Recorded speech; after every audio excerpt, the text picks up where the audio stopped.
Fala galera do canal Bodybuilding Brasil, olha aqui mais uma vez o Tio Lima trazendo mais um vídeo pra vocês.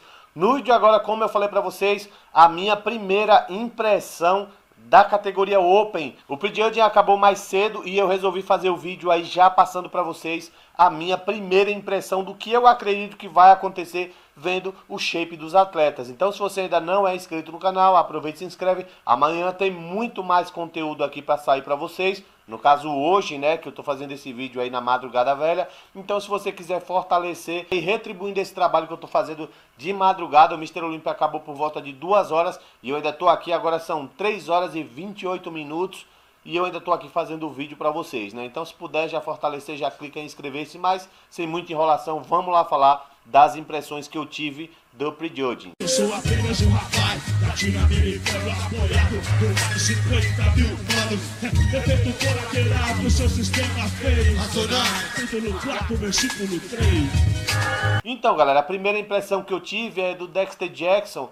Infelizmente a gente vê que o shape do Dexter Jackson já é um shape cansado, a idade já bateu e aparentemente o Dexter Jackson, eu que na minha previsão tinha colocado ele na 6ª colocação, talvez nem a 6ª colocação ele pegue. Mas vamos ver daqui para as finais, pode ser que o Dexter Jackson consiga melhorar um pouco mais esse shape. Normalmente o Dexter Jackson ele melhora das prévias para finais, assim como o Phil também dá uma melhorada. Então vamos torcer para que ele melhore, pelo menos entre dentro do top 6, como estava dentro da minha previsão. Mas Akin Williams chegou com um shape muito volumoso, uma condição de definição boa para o Akin Williams, mas ainda assim as costas dele estavam um pouco embaçadas. De frente o shape dele realmente impressiona, mas quando vira de costas a gente vê que falta espessura de dorsal. O glúteo precisava secar um pouco mais, mas o posterior estava cortado. Talvez isso lhe garanta aí uma vaga dentro do top 6 do Mr. Olympia, mas eu particularmente ainda preferia o Dexter Jackson. Acredito que o Akin Williams, se ficar na frente do Dexter, é porque ainda tem um pouco mais de densidade e também o apelo do volume. Mas o que eu queria que realmente acontecesse fosse que o Dexter Jackson ficasse na 6ª colocação. Mas vamos ver aí o que vai acontecer. Como eu falei, o Dexter às vezes melhora das prévias para finais e consegue avançar um pouco mais. Continuando, e daqui para frente, galera, eu vou manter a minha previsão. Para mim, na 5ª colocação vai ficar o Hadi Choopan. Ele apresentou um shape top, uma condição boa, mas eu acredito que não foi a mesma condição do ano passado. Ele trouxe um pouco mais de volume para essa versão do Mr. Olympia, mas lembrando que isso é uma prévia. Se manter a condição, acredito que ele fica na 5ª colocação. Se ele melhorar e algum dos outros caras piorarem, ele pode até avançar, mas eu particularmente duvido. Mantenho aí o Hadi Choopan na 5ª colocação. Big Ramy, que se não me engano falou que estava tão seco, se ele cuspisse, ele ia cuspir em pó. Exagerou, como sempre, né? Ele falou em 2018 que ia trazer algo que nunca foi visto, né? Foi um tanto quanto arrogante da parte dele, acabou pegando a 7ª colocação. Para mim, ele não apresentou nenhuma melhora. Se a gente for levar em consideração o Arnold Classic Ohio, né? As modificações foram mínimas do shape dele do Ohio para cá, um pouco mais de fibra no peitoral, um pouco mais de fibra no glúteo, né? O posterior de coxa com um corte mais acentuado, mas ainda assim nada perto do que era prometido, nada perto do que foi falado. Mais uma vez, meu ponto de vista, a Big Ramy apresenta o mesmo shape que ele sempre apresentou. Aqueles cortes no glúteo que estava naquela foto acabou não se mantendo, né? Então Big Ramy para mim apresentou o mesmo que ele sempre apresenta, né? E para mim vai ficar na 4ª colocação, deixando o que na minha opinião vai ficar o Bonac na 3ª colocação. Ele é o mesmo Bonac de sempre, apresentou uma boa condição, conseguiu corrigir a desproporção das pernas para o tronco do Mr. Olympia passado, mas sempre com glúteo fibrado, costas bem cortadas. Não sei se é impressão minha, mas o que aparentou foi que ele perdeu um pouco de volume de peitoral. Isso pode ser que atrapalhe um pouco o Bonac, mas talvez seja apenas que ele ainda vai encher um pouco mais para subir amanhã na final e quem sabe melhorar um pouco mais o shape, que já está muito bom. No meu ponto de vista, mantenho a minha previsão, deixando o Bonac na 3ª colocação. Mas antes de começar a falar sobre o Phil, galera, eu gostaria de deixar bem claro que ele conseguiu vir pior que 2018, né? O abdômen dele tá da mesma forma de 2018 ou até pior.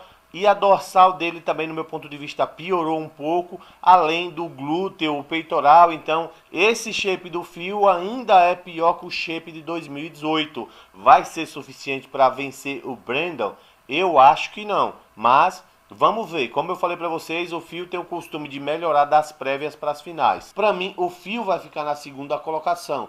Phil tem um shape sensacional, né? A densidade dele é fora do comum. Ele vence algumas poses, o Brandon Curry vence outras poses, mas as poses que o Phil está perdendo, ele está perdendo com uma diferença muito grande, né? O duplo bíceps de frente dele está uma negação, o abdômen e pernas também, uma pose muito forte dele, que era o mais musculoso. O Brandon Curry está bem próximo da condição e da densidade também. Brandon Curry fibrando bastante o peitoral, as poses de costas, é impossível o Brandon chegar na condição, na densidade, mas o glúteo do Brandon, pelo menos na prévia, está fibrando mais do que o Phil. O posterior não corta tanto, mas o do Brandon também está cortado. Então, meu ponto de vista, se fosse fazer justiça, Brandon Curry ficaria à frente do Phil, porque o Brandon Curry foi o único atleta que trouxe o que realmente foi prometido, né? O Brandon Curry, ele mostrou evolução, falou que ia vir com tudo para brigar com o Phil, e realmente ele veio para brigar com o Phil. O shape que ele trouxe para o palco, se melhorar, aí ainda fica mais difícil para o Phil, porque as poses do Brandon, por exemplo, duplo bíceps de frente do Brandon é muito bonito, muito estético, enquanto do Phil fica muito para trás. E o duplo bíceps de costa, que era uma pose muito forte do Phil, não tá aquela grande diferença, porque o Phil ganha na espessura e densidade, porém o Brandon tá mais largo, né? Então isso também atrapalha um pouco o shape do Phil, e a linha do Brandon é uma linha muito boa, né? Então vamos ver aqui os confrontos, aquilo que eu falei para vocês, se a gente for contar pose a pose, vamos ver, duplo bíceps de frente, no meu ponto de vista, Brandon levaria, expansão de dorsal, para mim, né? Brandon também levaria. Continuo mantendo a mesma coisa, tá, galera? O Bono aqui em terceiro e o Big Ramy em quarto. Os caras fizeram um monte de modificações lá, depois jogaram o Ramy no centro. Eu acredito que isso seja para desbaratinar um pouco e criar uma expectativa maior para as finais. Eu acredito que isso vai acontecer, como tá aqui. Bono aqui em terceiro e o Ramy em quarto. Então eu vou focar nesses dois atletas aqui. Como eu falei, duplo bíceps de frente, o Brandon leva. Expansão de dorsal, para mim, o Brandon leva também.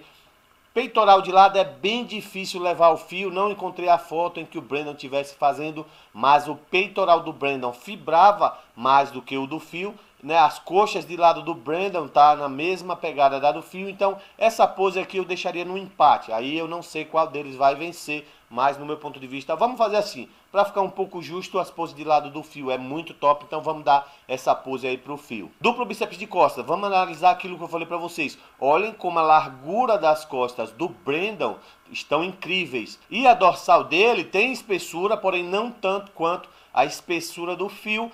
O glúteo dele mais fibrado do que o Phil, o posterior do Phil mais cortado do que o dele, mas tem que falar desses detalhes, os cortes, as profundidades do Phil são bem superiores à do Brandon. Então, duplo bíceps de costas, para mim o Phil levaria. Expansão de dorsal aqui fica a critério de vocês e dos árbitros. Eu não vou opinar, para mim essa pose está empate, qualquer um dos dois que levasse estava muito bom. Então, por enquanto temos aí o Brandon levando duas poses, o Phil levando duas poses. Essa daqui eu daria empate. Tríceps de lado, vou dar mais uma pose pro Phil, porque o tríceps de lado do Phil Heath realmente é muito incrível. A densidade que ele apresenta nesse braço aqui é fora do comum. Então nessa pose aqui, para mim, fica Phil Heath na frente. Abdômen e pernas, mais uma pose em que o Brandon sai prevalecendo. Então ficaria 3-3. Né? O Brandon com 3 e o Phil com 3 e uma pose empatada. E o mais musculoso, né? Mais uma pose que eu também, sinceramente, eu não queria nem opinar sobre essa pose. O meu ponto de vista dessa pose, o Brandon tá melhor, né? Mas coloquem nos comentários o que é que vocês acham, né? Então acredito eu que pose a pose, o Brandon ainda está melhor do que o Phil. Mas a densidade do Phil, essa questão de ter uma dorsal bem mais espessa, realmente pode fazer com que o fio leve. Meu ponto de vista hoje, o que eu vejo hoje é Brandon na frente, Phil logo em segundo, Bonac em terceiro e Rami em quarto. Essa é a minha opinião, coloquem nos comentários a opinião de vocês. E amanhã temos aí Men's Physique e várias outras categorias. Então se você ainda não é inscrito no canal e quer acompanhar tudo, não deixa de se inscrever, beleza? Então é isso aí, eu vou ficando por aqui, deixa o like e o seu comentário, beleza? Falou e fui!